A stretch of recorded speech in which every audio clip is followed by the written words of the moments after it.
Smoke is rising on Prairie Creek, but this is not one of the nation's destructive bushfires. This is a slow, low-intensity control burn to destroy the invasive weed, rubber vine.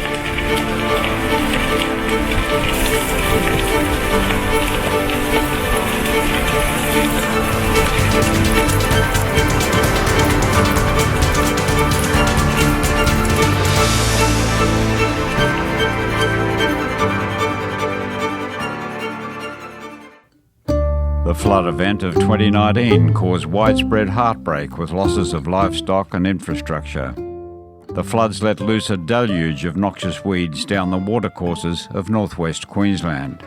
We're on the headwaters here of the Lake Eyre catchment.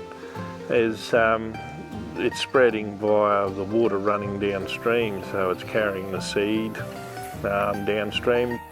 Scott Murray, with wife Jody and family, own and run UANDA, a 150,000-acre property in the northern desert uplands. The Murrays run a cattle operation and are developing pasture improvements with some cropping. In partnership with Desert Channels Queensland, the Murrays and other landholders in the Torrens Creek area are tackling the rubber vine before it spreads further. I've seen other creek systems where it's gotten away and it just gets thicker and thicker and chokes out all the native trees. And also for the ease of, because we're running cattle, is, cattle get in it and can't get them, or it costs a lot of money to get them out.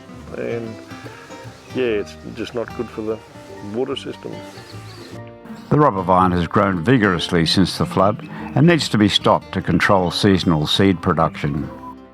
In 2020, the Desert Channels team tackled the rubber vine with funding support from disaster recovery funding arrangements from state and Commonwealth governments. It's come in because I've got a land clearing business. I've come in with my dozer and we've put tracks all through the infestation here on the creek of rubber vine, so then they can go along with their machines and mist it and try and kill it. Misting was used to control the weed, with great care being taken to protect native species. The objective is the control of the rubber vine, beginning with these misters controlling the thick rubber vine at ground level. In late winter, with a good kill in the creeks, it's time to put a match into the now dead rubber vine. Well, an incendiary torch anyway. Carefully monitored, the control burn is successful. It's killed off the rubber vine seed and any plants that eluded the misting, and it's also providing the foundation for rehabilitation of the area. Yeah, well, yes, the funding that Desert Channels has received has been a very big help in eradicating this rubber vine. The control work has been funded in an effort to control the weed before it fully establishes. Surveys show the weed is now found along 270 kilometres of watercourses in the area. The controlled fire provides a seedbed for the reintroduction of native grasses to stabilise the banks of watercourses and allows access to remaining rubber vine for future control. The assault on the rubber vine infestation is spread across several properties south of Torrens Creek and would not be possible without community assistance and the work by landholders to control the isolated infestations. Pretty wide sort of area of properties that have come and had a look and see what's happening with it, and I think they're keen to see how it all goes. The introduction of wet season spelling, careful grazing, managed burning of the area and fencing off the watercourses to control stock access will further promote the recovery of the area. The Murrays see that the control of rubber vine improves the sustainability and diversity of riparian pastures. But the Murrays are under no illusion that control of the rubber vine on their property will be a quick fix.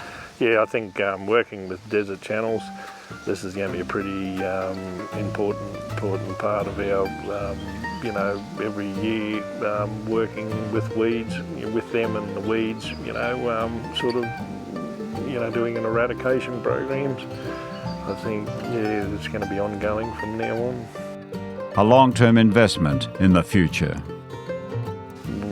With desert channels, as long as they're with us, I think, yeah, it's going to take at least 10 years or a decade to probably slowly, you know, get it under control.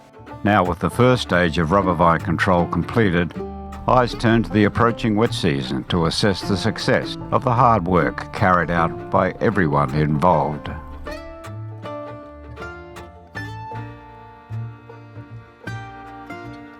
Industry, government and Desert Channels Queensland support the grazing industry in managing for change and a sustainable future on the rangelands.